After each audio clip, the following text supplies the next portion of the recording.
Sebelum kita membahas lebih lanjut, saya ingin merangkum dahulu apa yang telah kita bicarakan dalam 1-2 bulan ini. Kita sudah membahas bagaimana Allah menciptakan makhluk hidup, termasuk manusia atau Adam. Semuanya itu diciptakan menurut jenis mereka masing-masing. Semua makhluk ini tidak memiliki jenis yang sama dengan Allah. Tetapi ketika Allah menciptakan Adam, Allah memiliki tujuan suatu waktu untuk memberikan Adam kehidupan Allah. Namun ketika hal itu ditawarkan kepada manusia, ketika mereka diminta untuk tidak memakan buah pengetahuan baik yang jahat, tetapi disediakan pohon kehidupan, manusia justru memilih untuk tidak menerima kehidupan Allah. Mereka justru memilih untuk hidup menurut diri mereka sendiri, hidup di mana mereka bebas menentukan mana yang baik dan mana yang jahat, sehingga membuat mereka dipisahkan, dijauhkan daripada pohon kehidupan itu.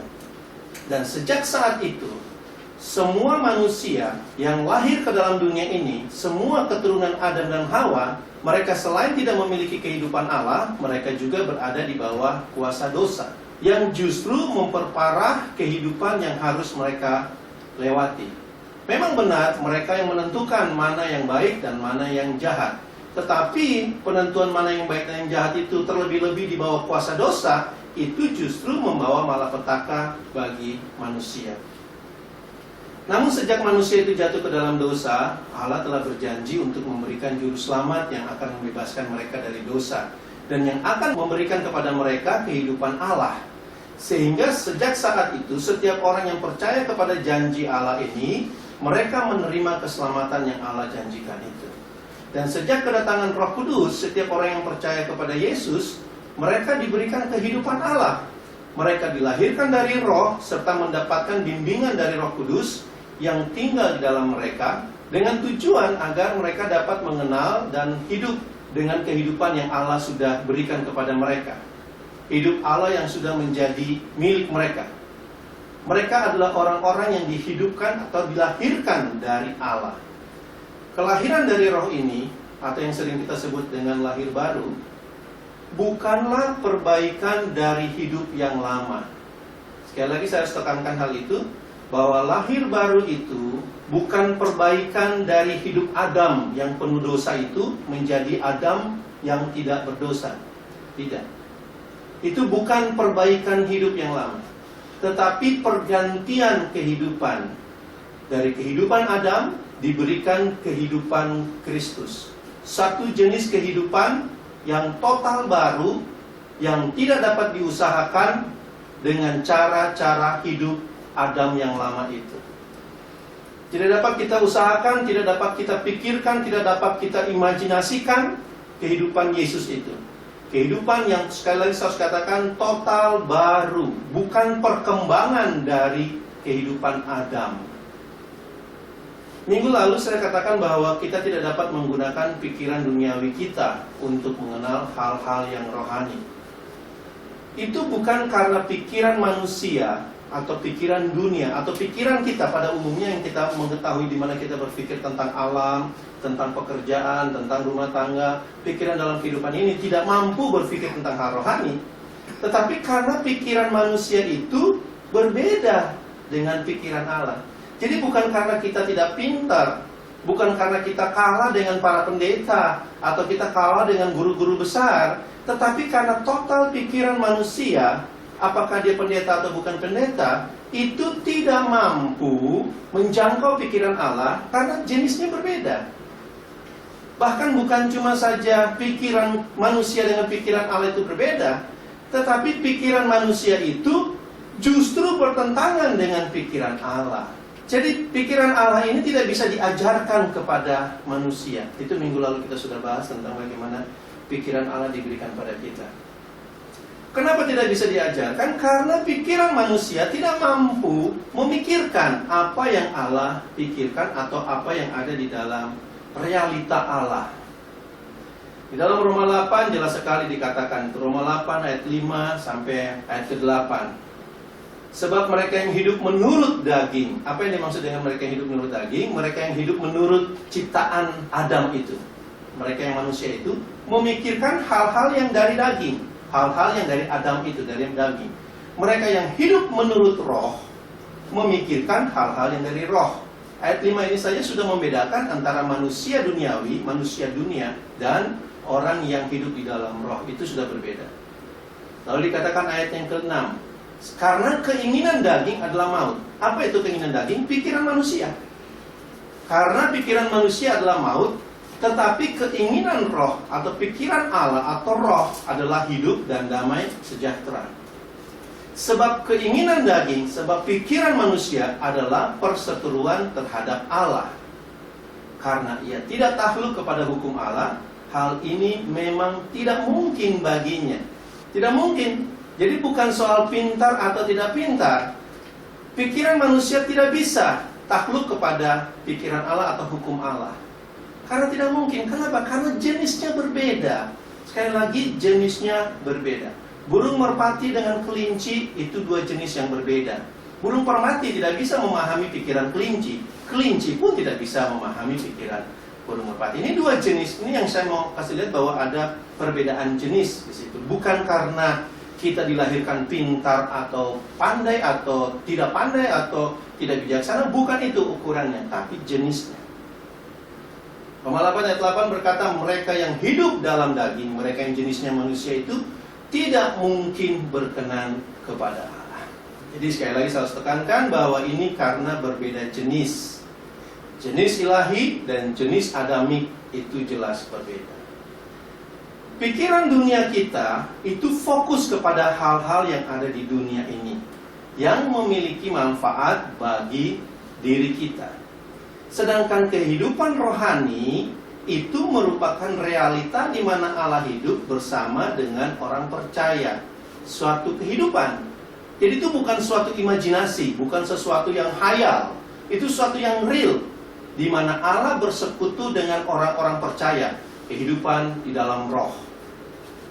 Dan kita tidak dapat menjangkau kehidupan itu, kita tidak dapat mengakses kehidupan dalam roh itu dengan pikiran dunia kita. Tidak bisa diajarkan oleh pikiran dunia. Tidak bisa juga kita pelajari buku-buku, baik penulis yang terbaik, termasuk Anda baca Alkitab pun tidak bisa menjangkau pikiran Allah itu. Karena itu adalah suatu kehidupan. Itu bukan teori yang diajarkan oleh pikiran manusia, yang dapat diterjemahkan oleh pikiran manusia. Itu satu kehidupan yang harus Anda dan saya alami di dalamnya. Satu kebenaran yang ingin saya tekankan malam ini juga adalah bahwa ketika Anda dilahirkan dari roh, ketika kita dilahirkan dari atas, maka Anda memiliki hidup Kristus. Ini pasti. Setiap orang yang percaya kepada Yesus, menerima Dia, bertobat, maka mereka akan menerima hidup Kristus. Roh Kudus diberikan kepada mereka. Tetapi pikiran Anda, pikiran orang yang menerima roh ini, itu masih pikiran manusia lama, tidak langsung dirubah. Jadi dia memiliki hidup Kristus, tetapi pikirannya masih pikiran manusia yang lama. Cara berpikir dia masih sama dengan manusia pada umumnya. Sehingga mereka yang baru lahir dari roh ini, yang kadang-kala kita bilang bayi rohani, tingkah laku atau cara berpikirnya itu tidak berbeda dengan manusia-manusia duniawi lainnya yang tidak mengenal Allah. Kenapa? Karena dia masih berpikir dengan cara manusia yang lama itu. Itu Anda bisa baca dalam 1 Korintus 3. Jelas sekali Paulus paparkan di situ. Jadi ketika kita memiliki hidup yang baru, pikiran duniawi kita, pikiran kita itu harus juga mengalami pembaharuan. Memiliki hidup yang baru tidak otomatis membuat Anda berpikir dengan cara yang baru. Tapi memiliki hidup yang baru itu merupakan langkah awal. Kita suka katakan itu sebagai kunci dari sebuah rumah yang Anda miliki. Anda bisa masuk rumah itu, tapi Anda harus memiliki pikiran yang baru di dalam rumah itu, yang tidak sama dengan yang di luar rumah itu. Dan sebagaimana pikiran dunia itu berkembang karena pengenalannya akan dunia ini, maka demikian pula pikiran kita akan menjadi baru seiring dengan pengenalan kita akan kehidupan di dalam roh. Jadi perlu terjadi pembaharuan pikiran di situ. Kalau tidak, maka tentu saja hidup secara duniawi menjadi bagian kita. Dan kita tidak menjadi ekspresi Allah. Kenapa? Karena kita punya hidup Allah, tetapi tidak berpikir secara ilahi, tidak menjadi ekspresi. Hidup kita, ibadah kita, doa-doa kita, itu bukan datang dari roh. Ya kan? Di dalam kita menghadapi permasalahan dalam dunia ini, jalan keluar yang kita ambil, itu bukan datang dari Allah, datang dari pikiran dunia itu. Kita hidup tidak sesuai dengan tujuan Allah. Kenapa? Karena Anda dilahirkan dari roh, itu dengan tujuan untuk mengekspresikan Allah di dalam dunia ini.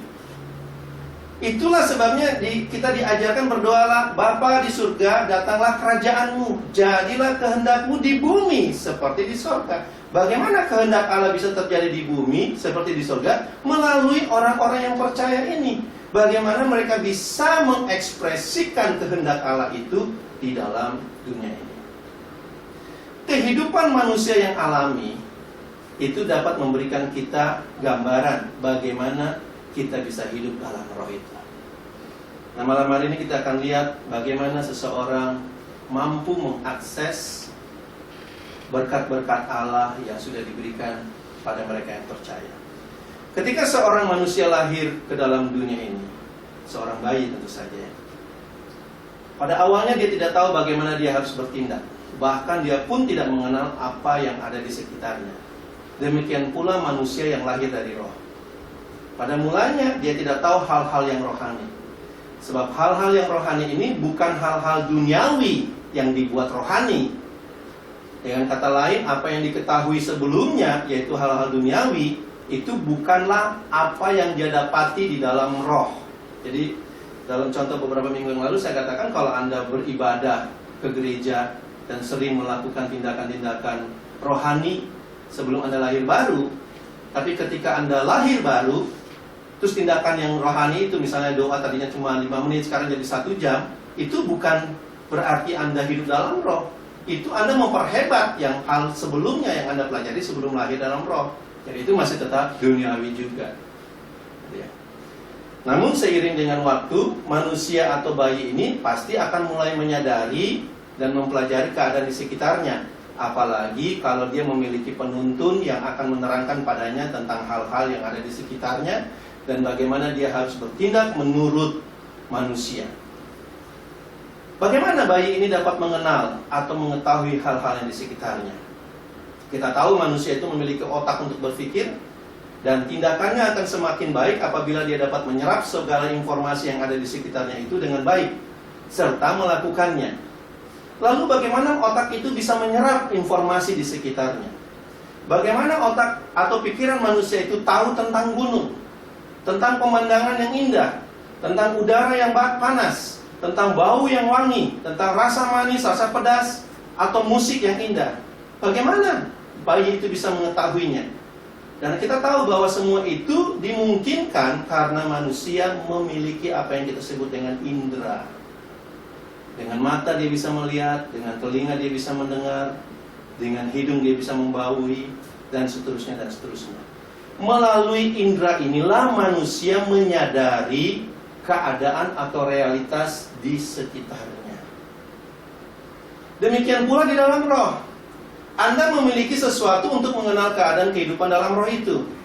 Anda tidak dapat menggunakan indera Anda. Kenapa? Anda tidak dapat menggunakan mata Anda, telinga Anda, hidung Anda, lidah Anda untuk mengecap, untuk menjangkau alam roh itu. Kenapa? Karena indera dan pikiran ini adalah turunannya Adam itu.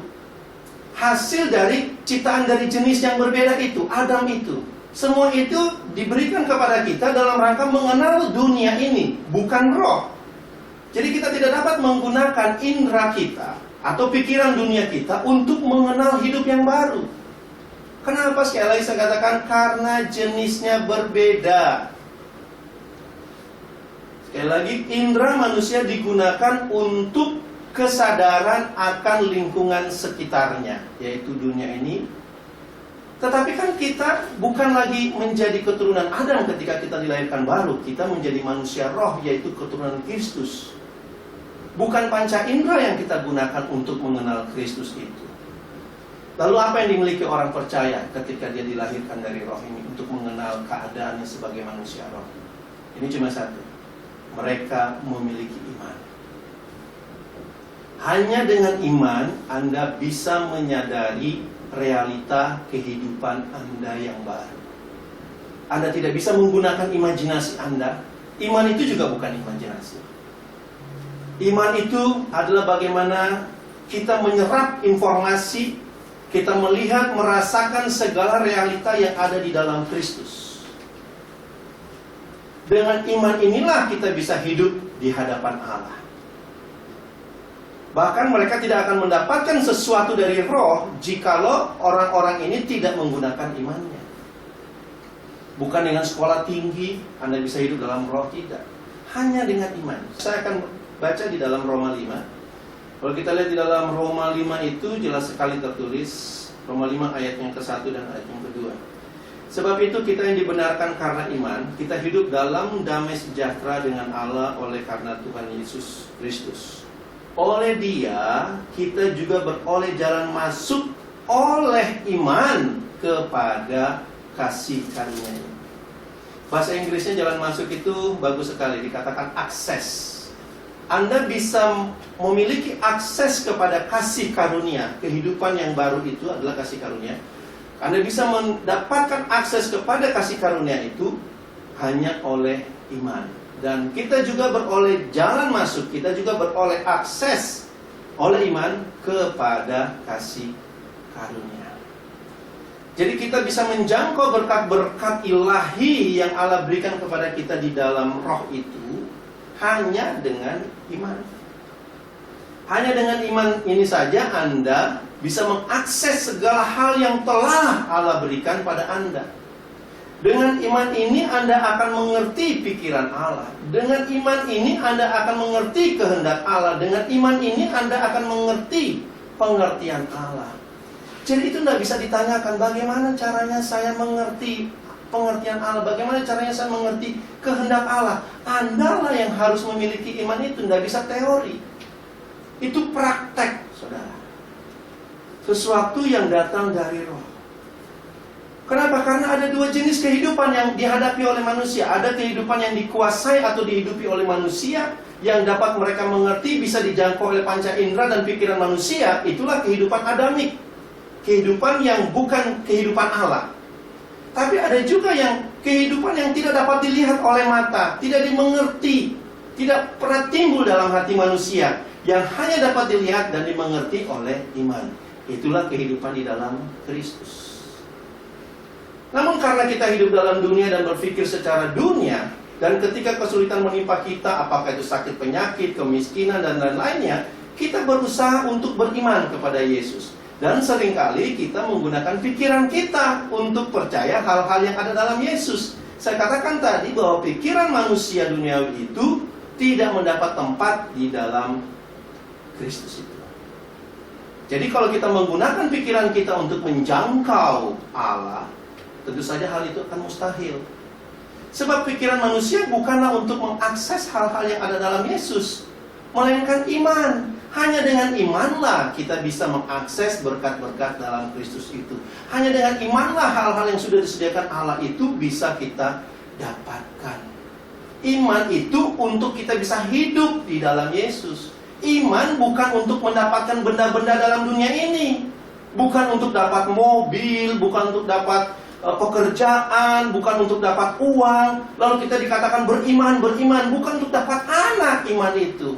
Iman itu adalah untuk hidup di dalam Yesus. Seperti saya katakan tadi, bagaimana kita hidup dalam dunia ini, kita memiliki panca indera. Dari situlah kita bisa mengakses seluruh isi dunia ini. Melalui panca indera itu kita bisa melihat, kita bisa mendengar, sehingga berpikirnya nanti secara duniawi itu kita bisa jauh lebih baik. Karena kita mengakses banyak sekali informasi dalam dunia. Nah, dengan iman juga begitulah kita bertumbuh dalam Kristus. Itu merupakan jalan masuk kita untuk menerima berkat-berkat itu. Bukan, sekali lagi saya katakan, bukan hal-hal duniawi. Karena iman diberikan kepada kita, atau kita memiliki iman itu adalah untuk hidup di dalam Kristus. Iman itu merupakan kesadaran akan Kristus. Dengan kita melihat Kristus, maka kita akan bertindak. Kita sudah lihat banyak sekali contoh-contoh di dalam kitab 4 Injil itu, Matius, Markus, Lukas, dan Yohanes, bagaimana orang-orang menerima kesembuhan itu karena mereka lihat Yesus. Mereka mengamati Yesus dan mereka menjadi percaya. Yang dilihat Yesusnya loh, Yesusnya. Orang-orang Yahudi, orang-orang ahli Taurat, mereka juga lihat Yesus, tapi mereka tidak melihat Kristus yang dimaksudkan Allah dari Yesus yang mereka lihat itu. Sementara orang-orang yang lain itu, baik perempuan yang pendarahan 12 tahun itu, mereka melihat Kristus yang dijanjikan itu, Mesias itu yang pada Yesus. Jadi bisa sama-sama dalam tanda kutip melihat Yesus, tetapi mereka memiliki pemahaman yang berbeda antara yang dimaksud dengan Yesus itu. Dan ketika orang-orang itu datang melihat bahwa ini dia rencana Allah, ini dia Mesias itu, mereka memahami dia, maka Yesus katakan, oleh imanmu lah engkau disembuhkan. Jadi iman itu mengakses apa yang ada pada Kristus. Demikian pula sekarang. Masalahnya sekarang Yesus tidak lagi hadir dalam bentuk fisik. Kalau zaman dulu itu Yesus hidup dalam bentuk fisik. Sekarang Yesus hadir dalam roh. Bagaimana Anda dan saya melihat Yesus dalam roh itu, Kristus itu, yang hanya bisa diberitahukan kepada kita melalui pewahyuan Roh Kudus. Tidak bisa lewat khotbah, tidak bisa lewat uraian, tidak bisa lewat PA, tidak bisa. Hanya bisa diberikan melalui pengurapan yang Roh Kudus berikan, pewahyuan di dalam 1 Korintus 2. Dari situlah Anda bisa menerima pengertian-pengertian, Anda bisa melihat Yesus itu, Anda bisa mendengar Yesus itu, Anda bisa mengetahui Kristus. Dan dari pengetahuan yang Anda dapatkan itu, timbul iman itu, maka Anda bisa menerima berkat-berkat rohani. Jadi iman itu timbul dari pendengaran oleh firman Kristus. Sekali lagi saya harus katakan, ini bukan karena dengar khotbah, ini bukan karena dengar radio. Kenapa? Beberapa minggu yang lalu kita sudah katakan bahwa benih itu hanya bisa ditabur oleh Allah sendiri, karena yang punya benih Allah. Jadi firman itu disampaikan Roh Kudus kepada kita. Roh Kudus akan menceritakan, akan mewahyukan, akan membukakan hal-hal yang sudah Tuhan selesaikan. Dan dari dalam roh inilah kita menyadari, dari dalam roh inilah iman itu bekerja. Dia timbul, kita mendapatkan pengertian dari pendengaran akan firman itu, akan Kristus itu, dari kesadaran akan realita Allah itu. Dari situlah firman itu membuat kita beriman. Dari situlah iman itu timbul. Jadi iman sekali lagi tidak timbul dari pikiran manusia. Nah, kalau Anda mendengar khotbah, itu kan timbulnya dari pikiran manusia, bukan dari roh. Sementara kita sudah bahas tadi bahwa pikiran manusia tidak mendapatkan tempat di dalam Kristus. Iman datang dari roh itu sendiri. Firman Tuhan yang disampaikan, diwahyukan oleh Roh Kudus kepada kita. Bahkan Alkitab mengajarkan kepada kita bahwa berdoa pun kita juga harus berdoanya dengan iman. Jadi bukan berdoa yang datang dari daging, datang dari pemahaman dunia. Tidak. Dia harus lahir dari iman. Ibrani 11 ayat 6, Matius 21 ayat 22 mengatakan hal itu. Bahkan Yakobus 5 ayat 15 juga mengatakan hal itu. Ibrani 11 ayat 6 katakan, tanpa iman tidak mungkin orang berkenan kepada Allah. Sepandai-pandainya Anda nggak mungkin bisa berkenan kepada Allah. Hanya dengan iman. Anda tidak perlu lagi memikirkan pandai atau bodoh dalam hal itu. Yang penting Anda hidup dengan roh, lalu Anda memiliki iman. Jadi malam hari ini biarlah kita bisa melihat adanya perbedaan antara iman dengan pikiran kita. Iman itu bukan apa yang Anda mau percayai dengan pikiran Anda. Dengar kesaksian orang diberkati, orang bangkit, dengar kesaksian orang dari bisnisnya bangkrut, lalu berdoa dan Tuhan Yesus tolong, lalu Anda berkata bahwa oh saya juga ada iman. Itu bukan iman, saudara. Itu pikiran Anda yang bekerja.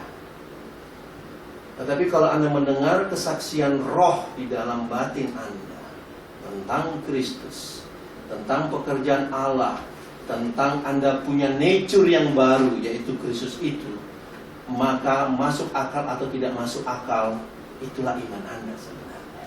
Dia akan bertentangan dengan pikiran kita pada awalnya. Tetapi kalau Anda percayai apa yang timbul dari pendengaran Anda akan firman itu, maka Anda bertindak dengan iman. Dan dari situlah baru bisa terjadi pembaharuan pikiran. Pembaharuan pikiran tidak terjadi dengan disiplin, tapi pembaharuan pikiran datang dari ketaatan kita kepada iman kita.